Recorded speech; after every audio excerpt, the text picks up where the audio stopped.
The heat hit Leo like a wall the moment he stepped onto the Riverwalk.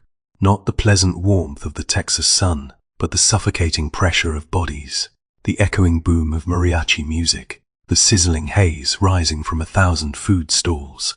Fiesta, 10 days of glorious chaotic excess, and Maxwell's table needed to be perfect. He adjusted the crisp white of his chef's coat, smoothing imaginary wrinkles. The restaurant, a prime location overlooking the twisting waterway, was already a frenzy. Tables were packed, waiters navigated the throng with practiced ease, and the open kitchen was a symphony of controlled mayhem. Leo, at 38, moved through it all with the calm precision of a surgeon. Years in demanding kitchens, and the other training, had honed him into someone who thrived under pressure. Leo, table 6 is waving for more tortillas, and Vargas is asking for a second bowl of the chili. Maria, his head waitress, called out, her voice barely audible above the noise. On it, Leo barked back, already reaching for a stack of warm tortillas. Councilman Vargas, a regular, and tonight, predictably ostentatious. Vargas always demanded extra chili, claiming Leo's recipe was the only one that had some backbone. A man who lived for headlines. Vargas was all broad smiles and backslapping, always working a room. Leo ladled a generous portion of his signature chili, slow-cooked brisket, smoky chipotles, a whisper of dark chocolate sicken into a decorative bowl, garnishing it with a sprig of cilantro. He'd spent weeks perfecting the recipe this year, aiming for a complex heat that lingered without overwhelming. He personally delivered the bowl to Vargas's table. Vargas, surrounded by a retinue of aides and hangers on, barely glanced up. "Ah, Leo, that is the stuff. Tell me, how is business? Still the best chili in San Antonio, I presume?" He took a massive spoonful, the smile not quite reaching his eyes. "Doing well, Councilman, thank you." Leo offered a curt nod. He disliked Vargas's patronizing tone, but a good reputation meant catering to the powerful, like it or not. He retreated to the kitchen, calling out orders. 2 more fajita plates. Rosa, check on table 14. And keep the chili coming, people. Vargas is fueling a campaign with it. A wave of laughter rippled through the staff. 10 minutes later, the laughter died. A shout cut through the music. "Medic, someone call a medic." Leo's blood ran cold. He spun around, his gaze sweeping the crowded tables. Vargas, the councilman, was slumped forward, his face ashen, his hands clutching his chest. Chaos erupted. People screamed, waiters rushed forward, aides scrambled for phones. Leo pushed through the throng, adrenaline sharpening his senses. Vargas was being supported by 2 of his assistants, his breathing shallow and ragged. He was sweating profusely, his lips tinged blue. "What happened?" Leo demanded, kneeling beside the stricken politician. He just clutched his chest after finishing his chili." One of the aides stammered, his voice panicked, said his chest was burning. Leo knew that burning sensation. It wasn't heartburn. Paramedics arrived, shoving their way through the crowd. They took over immediately, attaching monitors, administering oxygen, their movements precise and urgent. Leo was forced to stand back, a knot of dread tightening in his stomach. Then Detective Isabella, Izzy Diaz, arrived, her dark eyes scanning the scene with the practiced gaze of a seasoned investigator. She spotted Leo instantly, her expression unreadable. He'd seen her around before, at charity events. She wasn't known for small talk. "Chef Maxwell?" she asked, her voice cool and professional. "Leo," he corrected automatically. "And yes, that is me. We'll need to talk. Come with me." Her tone left no room for argument. He followed her, navigating through the maze of concerned onlookers and yellow police tape. They stopped a short distance from the restaurant, near a quieter stretch of the Riverwalk. "Councilman Vargas is in critical condition," Izzy said, stating the obvious. He is being transported to University Hospital now. I don't understand. He was enjoying the chili. He asked for a second bowl. Leo felt a desperate need to explain, to defend himself. And you prepared that chili? Personally, Leo confirmed. Every batch. I oversee everything. Can you tell me exactly what is in your chili recipe? Leo recited the ingredients, from the cuts of beef to the specific blend of spices. He explained the slow cooking process, the careful balance of flavors. Izzy listened intently, her pen scratching across a notepad. Anything unusual? Anything different than your usual preparation? Leo hesitated, searching his memory. No, nothing. The same recipe I've been using for 5 years. Izzy's gaze locked onto his. No one else had access to the chili while it was being prepared. Just my kitchen staff, all of whom I've worked with for years. I trust them implicitly. He wanted to believe that. But years in this business taught him trust was a luxury he couldn't always afford. We'll be speaking to them, of course. Izzy's voice was flat. We're securing Maxwell's table. No one leaves until we say so. The restaurant sealed off. His livelihood threatened. He pictured the wasted food, the disappointed customers, the demoralized staff. But a far greater fear gnawed at him. The interrogation felt endless. Izzy and her partner, a young, eager officer named Morales, questioned him relentlessly about his recipe, his suppliers, his personal life. They meticulously documented everything. Leo answered truthfully, as far as he knew, but the weight of suspicion was suffocating. He'd served thousands of bowls of chili without incident. Now, he was the prime suspect in a possible attempted murder. As the hours wore on, fragmented memories surfaced, unbidden and unwelcome. Dust, heat, the stifling smell of diesel, gritty sand scratching against skin. A cramped room, lit by a single bare bulb. Maps spread across a table, marked with cryptic symbols. The faces of his team, young, eager, full of misplaced idealism. The objective, disrupt a black market arms deal. Simple in theory, catastrophic in execution. A flashbang, gunfire, screaming, then nothing. He woke up in a hospital days later, with a fractured skull and a memory riddled with holes, discharged with a terse "Thank you for your service," and a medical discharge that effectively erased his existence.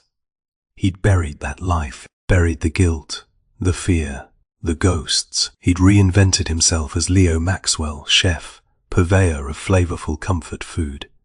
But some things he knew could never truly be left behind. He shook his head, trying to dispel the haze of the past. What did any of that have to do with a poisoned bowl of chili? It was a lifetime ago, a different man. He'd vowed to leave that life behind. Izzy's voice snapped him back to reality. We just received a preliminary report from the medical examiner. It is not a naturally occurring toxin. The councilman was poisoned. Deliberately. Leo's stomach churned. Deliberate. That changed everything. He wasn't just facing negligence. He was facing something far more sinister. They identified the toxin, he asked, his voice barely a whisper. A potent derivative of ricin.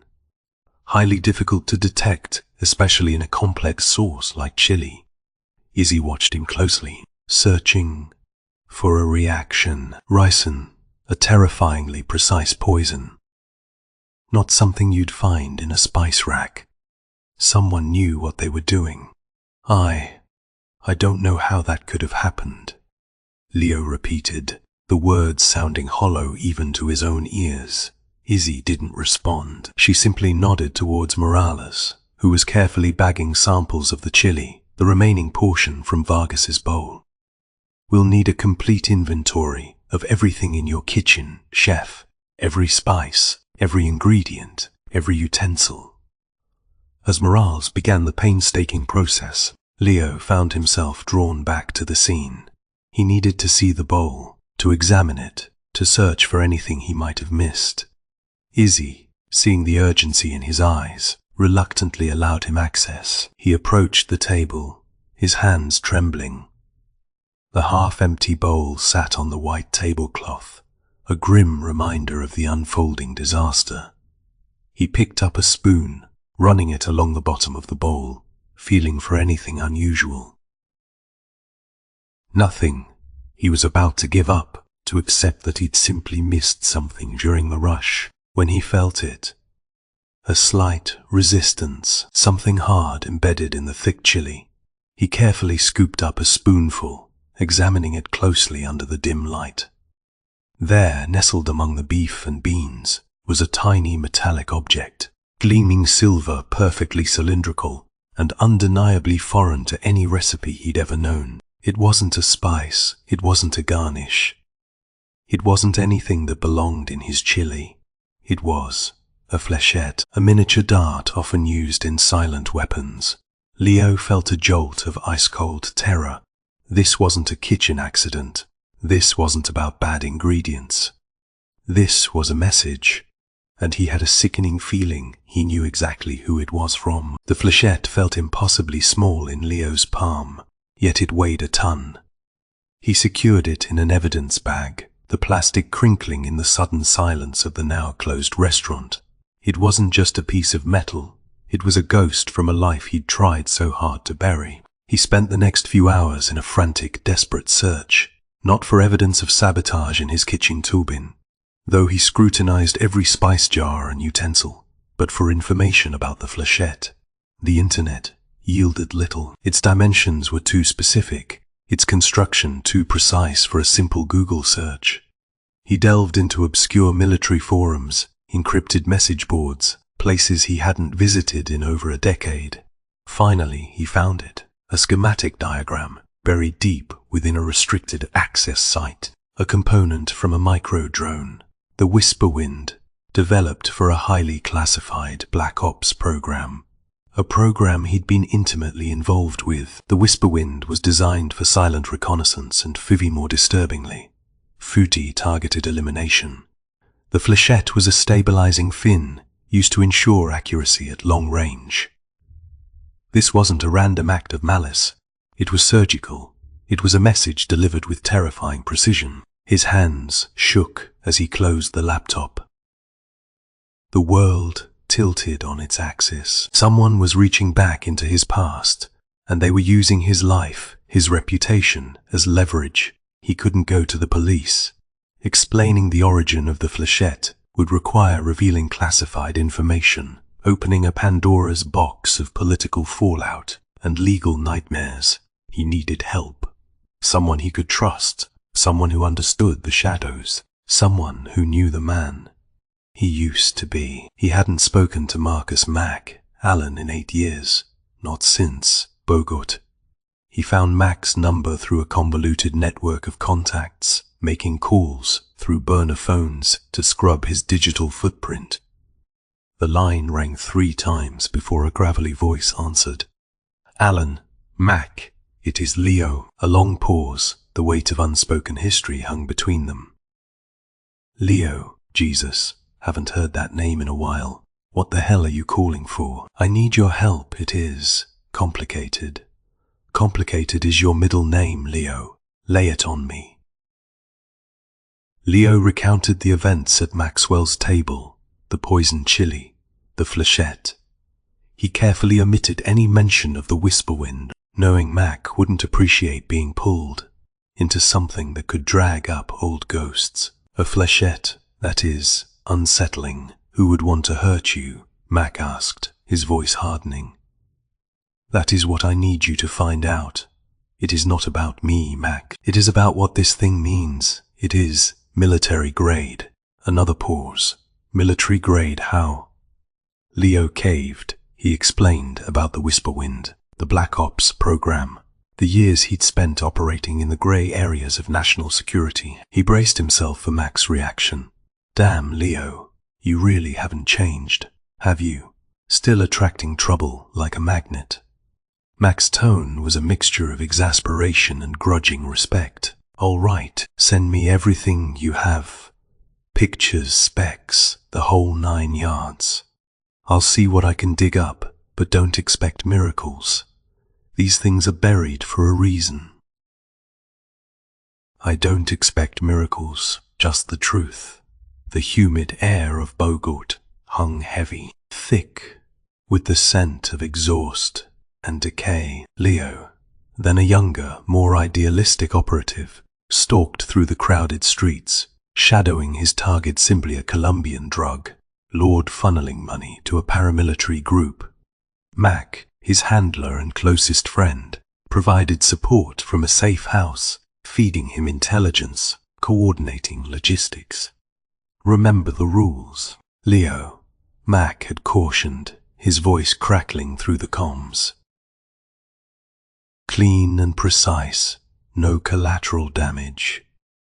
We're here to disrupt, not destroy." The operation went south quickly, a double cross, a rogue element within their own team, a firefight in a bustling market, innocent bystanders caught in the crossfire. Leo remembered seeing Jorge, their team's tech specialist, whispering into a satellite phone moments before the chaos erupted. Jorge, who had seemed so dedicated, so trustworthy. Jorge, who disappeared after the mission, along with a significant portion of the operation's funds. The official report blamed the incident on a local gang. Leo knew better. He'd seen the look in Jorge's eyes. He'd felt the betrayal like a gut punch. He'd tried to raise the alarm, but his superiors shut him down, dismissing his concerns as post-traumatic stress. The mission was classified, the truth was buried, and Leo was left to grapple with the guilt and the unanswered questions. The memories slammed into him, leaving him breathless. Jorge, could it be? It was possible. Jorge had the technical expertise, the motive Tindian greed perhaps, or a desire for revenge. Mac called back late that night. "I've got something, that flechette component.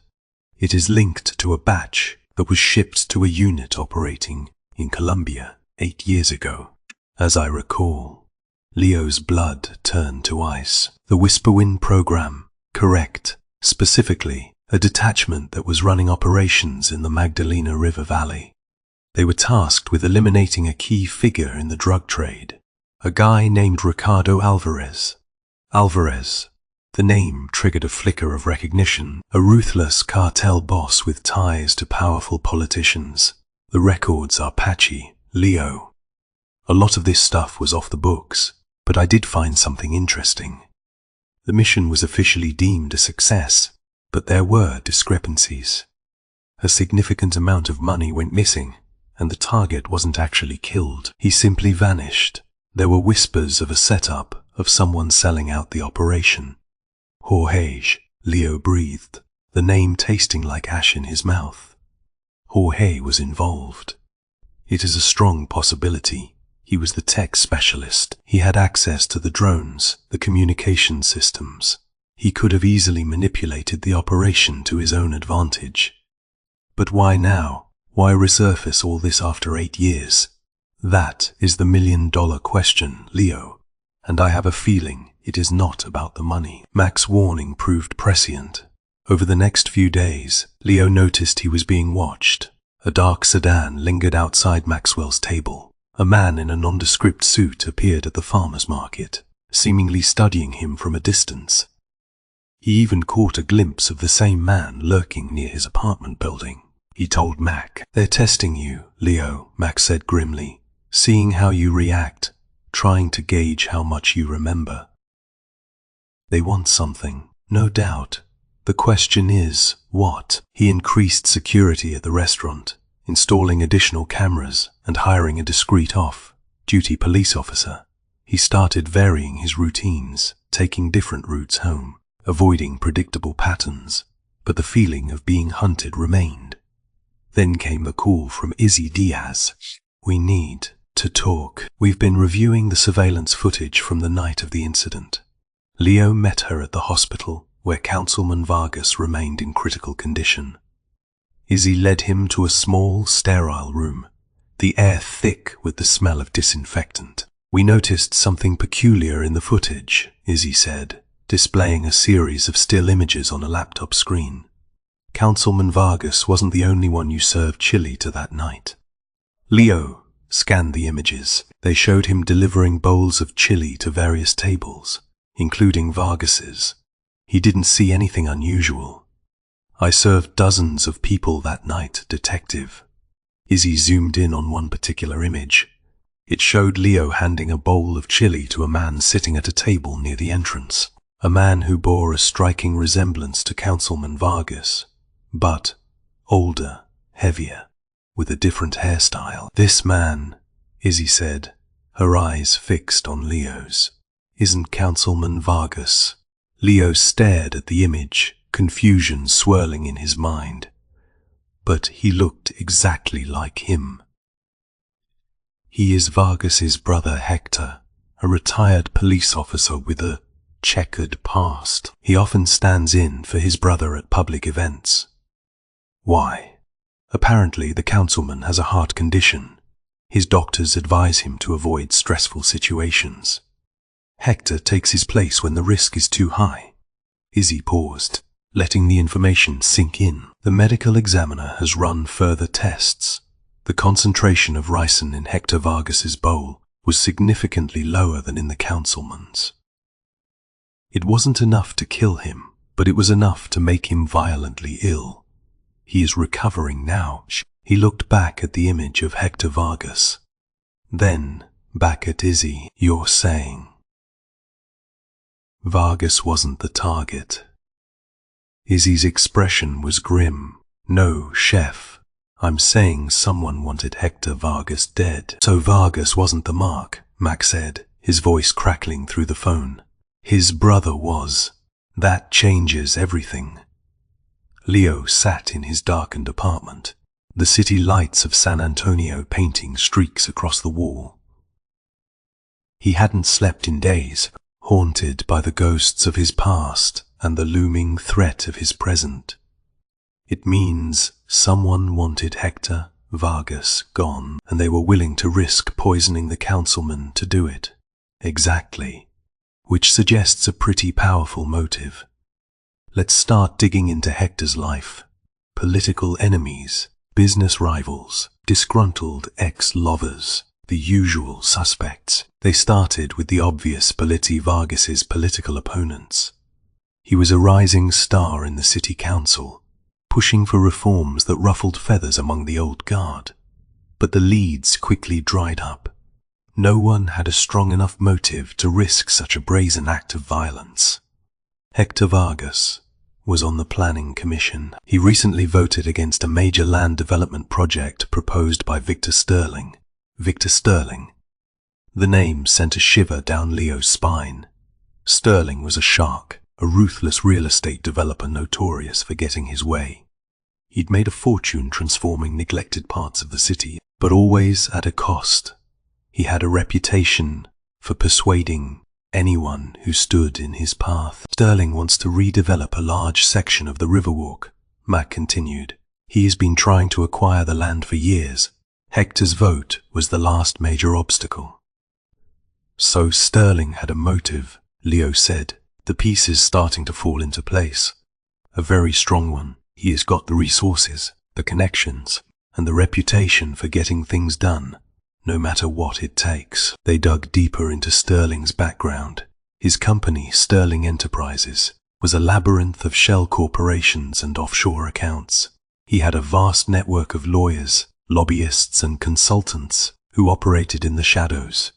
"This guy is a master manipulator," Mac said. "He doesn't get his hands dirty. He hires people to do it for him." Leo knew they were getting close, and that meant they were also getting closer to danger. "I need to get closer to Sterling," Leo said. "Find out what he is up to." "How?" "I'll infiltrate his inner circle.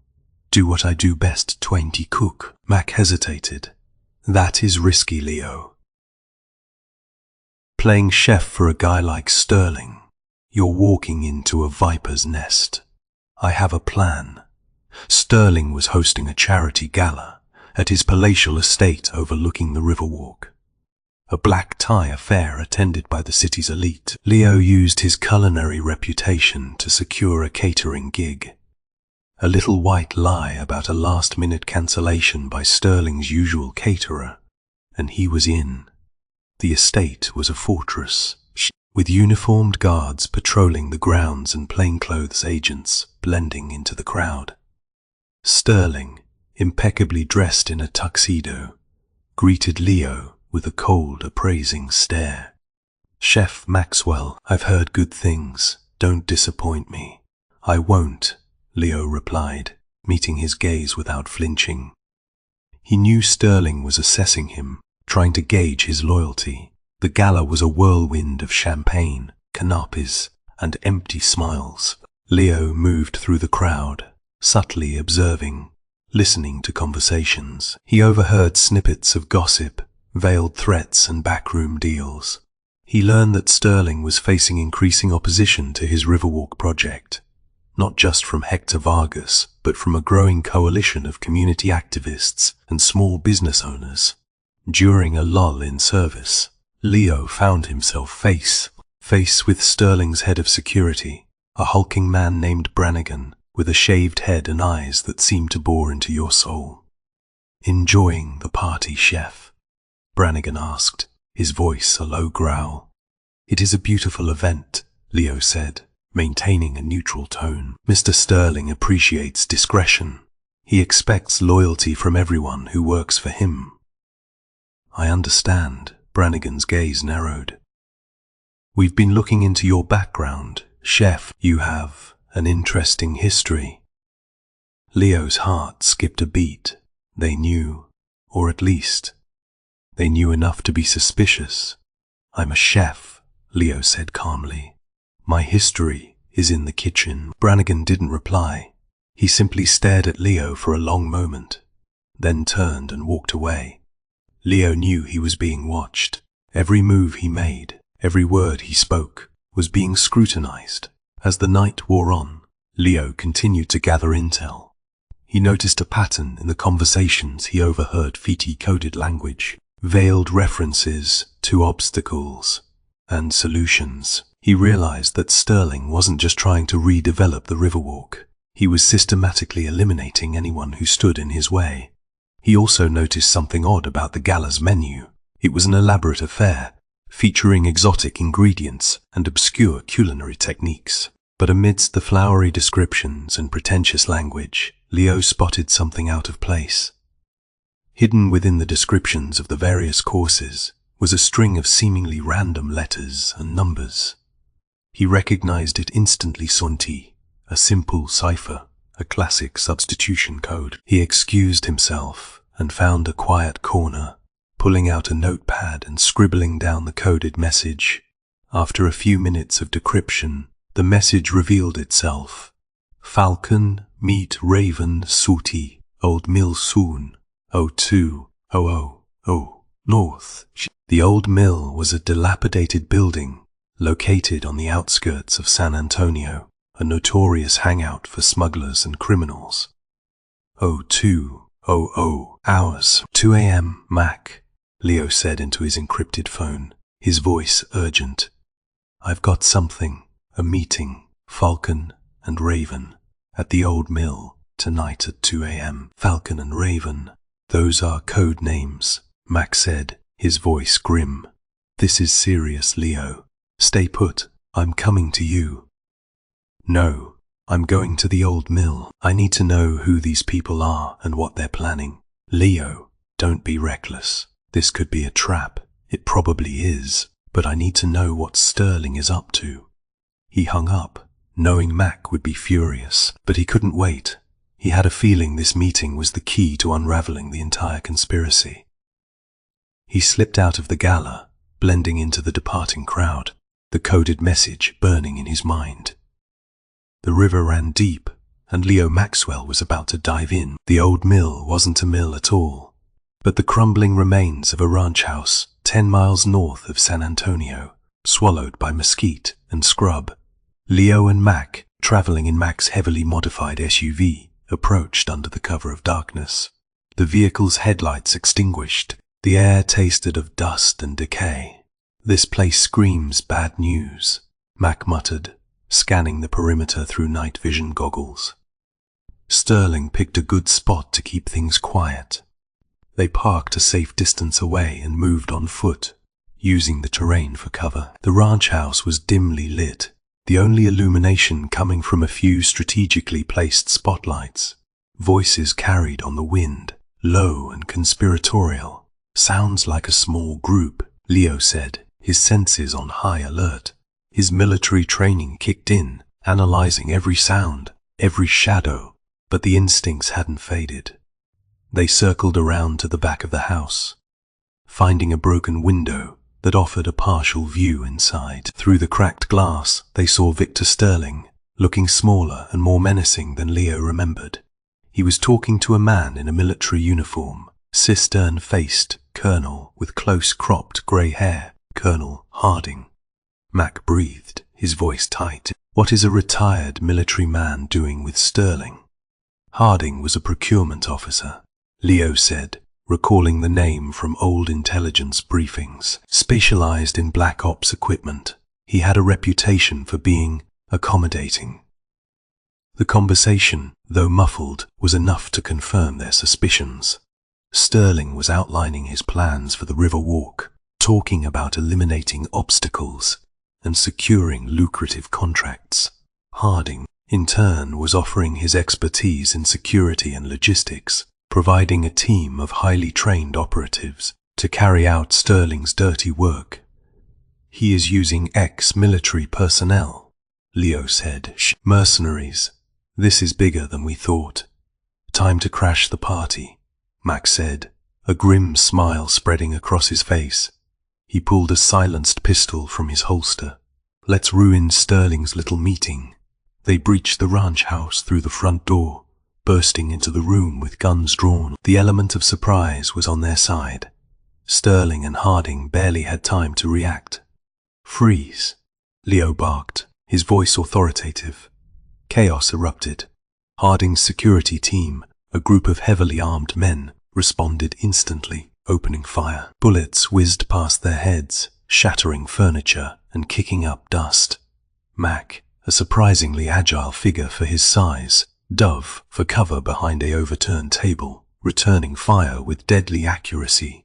Leo moved with a fluid grace honed by years of training, taking down two operatives with quick, precise shots. The room transformed into a battlefield. The air filled with the smell of gunpowder and the screams of the wounded. Leo and Mac, working in perfect synchronization, fought their way through the room, systematically neutralizing the threat. Leo disarmed a hulking mercenary, using a swift maneuver to flip him onto his back. He pressed the barrel of his pistol against the man's temple, but hesitated. He wasn't a killer, not anymore. "Don't move," he growled, handcuffing the operative. Had cornered Harding, pinning him against the wall. "All right, Colonel," Max said, his voice menacing. "Let's talk about Colombia." Harding's face paled. "I don't know what you're talking about. Don't play coy with me. You were involved in the Whisperwind program, and you knew about the double cross. You knew Jorge was selling us out." Harding's bravado crumbled. "That was years ago. It is ancient history." "It is not ancient history when people died because of it." "Tell me what happened. Who ordered the hit?"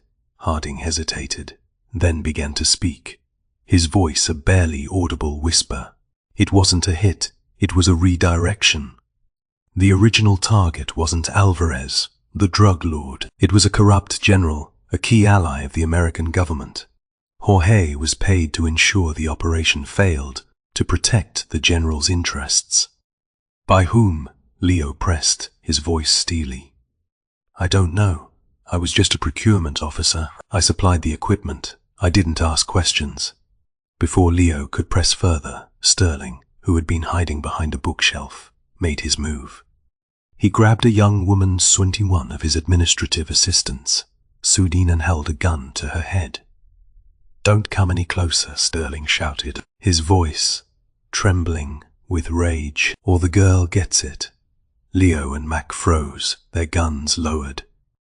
Sterling was using the hostage as a shield, desperate to escape. "Let her go, Sterling," Mac said, his voice calm but firm. "You'll never take me alive," Sterling screamed, backing towards the door. Leo saw an opportunity. He threw a heavy crystal vase, shattering it against the wall, creating a momentary distraction. In that split second, he lunged forward, tackling Sterling to the ground. A vicious struggle ensued. Sterling fought with the desperation of a cornered animal. Despite his superior training, found himself struggling to subdue the wiry developer. Mac moved to secure the hostage, quickly disarming Sterling and ushering the terrified woman to safety. Finally, Leo managed to pin Sterling to the ground, handcuffing him with brutal efficiency. "It is over, Sterling," Leo said, his voice devoid of emotion. As the police arrived, sirens wailing in the distance, Leo caught his breath, surveying the scene. The ranch house was a wreck, the air thick with smoke and the stench of violence. Harding and Sterling's operatives were being led away in handcuffs. But Leo knew this wasn't the end. It was just the beginning. Sterling, his face bruised and bleeding, glared at Leo with pure hatred. He managed to spit out a single chilling sentence before being dragged away by the police. "You think you've won. Maxwell, you have no idea what is coming. I know about Bogot. I know about the money. I know about the woman you left behind. And I will destroy you." Leo's blood ran cold. Sterling knew. He knew about the ghosts he'd tried so desperately to bury. He knew about Isabella, the journalist he'd fallen in love with in Colombia, the woman who disappeared shortly after the disastrous mission. The threat hung in the air, a dark cloud looming over him. The river ran deep, and Leo Maxwell was about to be swept away by the tide. Sterling's words were a venomous shock, a cold hand gripping Leo's heart. Bogot, the money, Isabella. He'd thought those secrets were safely buried, lost to time and classified files. How had Sterling unearthed them? He forced himself to focus, pushing the panic down. Sterling was trying to distract him, to rattle him. He couldn't let him succeed. The hostage, Sarah Jenkins, a young, determined local journalist, was trembling, her eyes wide with fear. "Mac, secure the perimeter," Leo barked, his voice regaining its authority. He shifted his weight, turning his attention back to Sterling. "You think I'm afraid of you, Maxwell? You're a ghost, a shadow, a relic of a failed operation. I have friends in high places, friends who know exactly what you did in Colombia." Sterling's voice dripped with malice. "Friends who can ruin your life with a single phone call. Those friends should have thought about that before they started poisoning people," Leo retorted, his grip tightening on Sterling's wrist. He used Sterling's own momentum against him, executing a textbook judo throw, sending the developer crashing to the floor. Before Sterling could react, Leo had disarmed him, kicking the gun across the room. "Don't move," Leo warned, pinning Sterling beneath his weight. "Just stay down." Mac, having secured the perimeter with the arriving police officers, rushed to Leo's side. "You all right?" "I'm fine. Just dealing with a desperate man," Leo replied, motioning towards Sarah Jenkins. "Get her to safety." Officer Ramirez, a young but competent cop, gently led Sarah away, offering her words of comfort. "Nice work, Leo," Max said, cuffing Sterling with steel resolve. "You still got it. It has never been about having it, Mac. It is about finishing the job." He glanced at Harding, who was being questioned by another officer. The colonel looked defeated, his face etched with regret. The arrest of Sterling and Harding sent shockwaves through San Antonio. The local news exploded with the story, detailing Sterling's corrupt dealings and his attempts to silence his opponents. Sarah Jenkins, shaken but resolute, was already preparing an exposé, promising to reveal the full extent of the conspiracy. As the police processed the scene, Leo found a quiet corner, leaning against a crumbling wall. Mac joined him, handing him a bottle of water. "So Sterling knew about Colombia," Mac said, his voice low. "That is concerning. It means someone with access to classified information was feeding him details about my past," Leo said, his mind racing. He pictured Isabella, her fiery spirit and unwavering dedication to the truth. He'd promised her he'd expose the corruption, but she'd paid the ultimate price. Who could have that kind of access? "That is what I need to find out," Leo replied, taking a long swig of water. "Someone who wanted to use my past to control me, to keep me silent." The fallout from the arrests was swift and brutal. Sterling's empire began to crumble, his assets frozen, his reputation in ruins.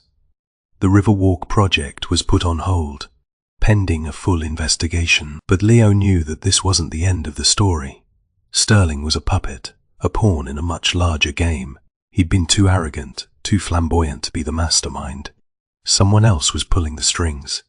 He spent the next few days trying to piece together the puzzle, reviewing intel reports, making discreet inquiries. He found a common thread, a series of anonymous donations to Sterling's political campaigns, traced back to a shell corporation, registered in the Cayman Islands. The corporation was linked to a group of influential investors, many of whom had ties to powerful figures in Washington, D.C. Leo realized he was dealing with a conspiracy that reached far beyond San Antonio. He'd barely begun to scratch the surface when his phone rang. It was an unfamiliar number, blocked and untraceable. He hesitated, then answered. "Hello." A cold, dispassionate voice answered on the other end. "Enjoying your little victory, Mr. Maxwell." "Who is this?" Leo demanded, his hand tightening around the phone. "Let's just say I'm an admirer of your skills, although I must say you've become a bit of a liability. What do you want? To remind you that some secrets are best left buried. You seem determined to dig them up.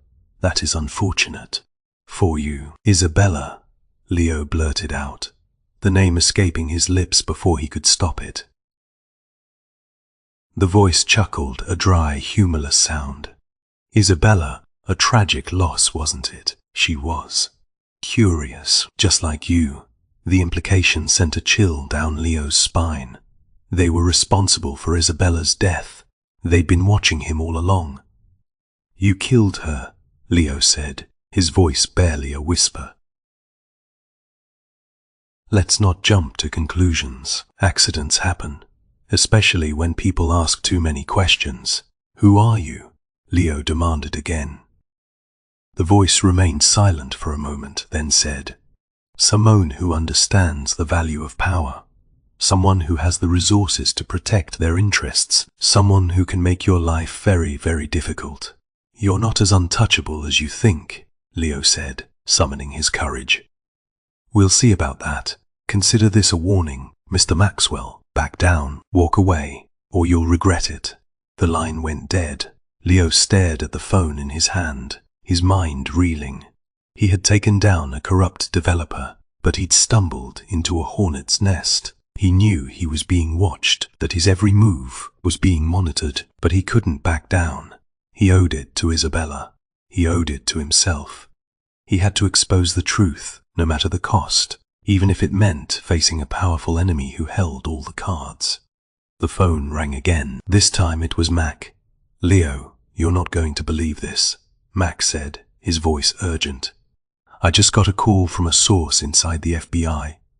They're launching an investigation into your past, specifically the Colombia mission." Leo closed his eyes, bracing himself. The shadows were closing in. The river ran deep, and he was about to be swept away by the tide. But this time, he wasn't going down without a fight. The FBI investigation felt less like a search for truth, and more like a carefully orchestrated attempt to bury him. Every detail of Leo's past was scrutinized, dredged up, and twisted to paint him as a rogue operative, a reckless liability.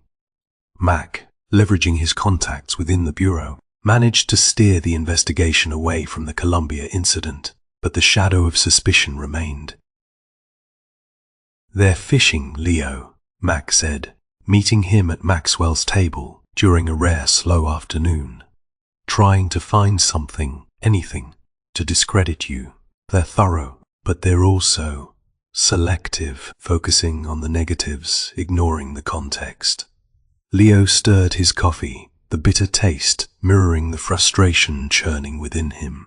"They're protecting someone." "We already knew that." Mac laid a file on the table, thick with printouts and background checks. "I traced the untraceable call. It bounced through a series of encrypted servers, finally originating from a burner phone registered to a shell company, a company with close ties to Senator Harrison Caldwell. Senator Caldwell. The name hit Leo like a physical blow.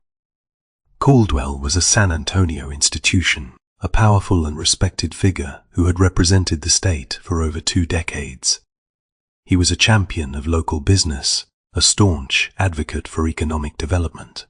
He was also, Leo now realized, a master manipulator. "Caldwell," Leo echoed, stunned. "He is untouchable." "Not quite," Max said grimly. "I dug into his finances. Turns out he is a major investor in Sterling Enterprises. Through a complex network of offshore accounts, he stood to make a fortune from the Riverwalk redevelopment project." The pieces clicked into place. Caldwell had orchestrated the entire conspiracy, using Sterling as a front man to acquire the land and eliminate anyone who stood in his way. Hector Vargas's opposition to the project had been a threat to Caldwell's financial interests, and Leo, having inadvertently stumbled into the truth, had become a target.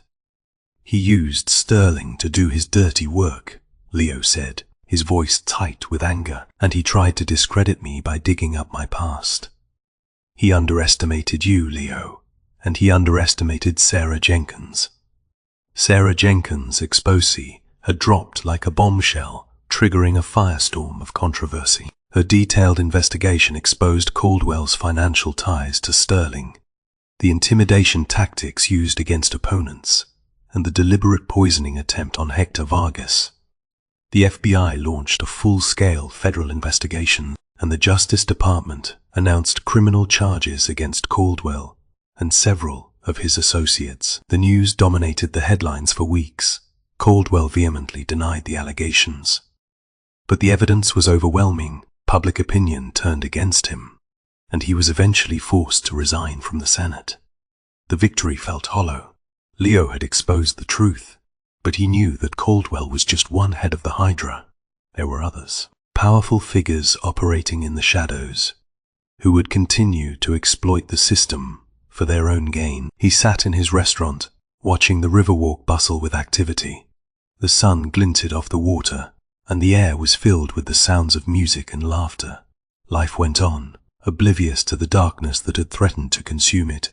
Mac joined him, pulling up a chair. "It is over, Leo. You did good." "Is it really over?" Leo asked, his gaze sweeping across the crowd. Caldwell had allies, powerful friends. They won't just let this go. Mac sighed. "You're right. There'll be fallout, and there will likely be others waiting in the wings, ready to take his place." Leo had a choice to make. He could disappear, start a new life somewhere else, escape the shadow of his past. He'd considered it, fantasized about it, but he couldn't bring himself to leave. Maxwell's table was more than just a restaurant. It was a symbol of his new life, a testament to his resilience. He'd built something good here, something honest. He couldn't abandon it. "I'm staying," Leo said, his voice firm. "I'm staying here running my restaurant, but I'll be ready. I'll be watching." "You're a stubborn son of a bitch, you know that," Max said, a smile playing on his lips. "Someone has to be." Leo paused, then added, "I'm going to need you to stay in touch. Mac, keep an eye on things. Let me know if you hear anything, see anything suspicious." "Always," Mac replied. "Consider me your shadow." The following weeks were a period of cautious calm. Leo reopened Maxwell's table to rave reviews, the restaurant becoming more popular than ever. He strengthened security measures, installed advanced surveillance systems, and trained his staff to recognize potential threats. He was living a relatively normal life, but he remained vigilant, always aware of the possibility that someone was watching. One cool evening, as he was closing up the restaurant, he noticed a figure standing across the Riverwalk, partially hidden in the shadows of the Hotel Valencia. The figure was tall and slender, dressed in a dark coat, their face obscured by the brim of a hat. Leo stopped, his hand instinctively reaching for the small, concealed knife he carried. He stared at the figure, trying to make out their features. The figure held his gaze for a long moment, then slowly turned and walked away, disappearing into the night. He couldn't shake the feeling that he was still being hunted. The river ran deep, and the currents of corruption were still swirling beneath the surface. The taste of betrayal lingered on his tongue, a bitter aftertaste that reminded him that the fight was far from over. He knew, with a chilling certainty, that someone out there was waiting for their moment to strike, and he would be ready.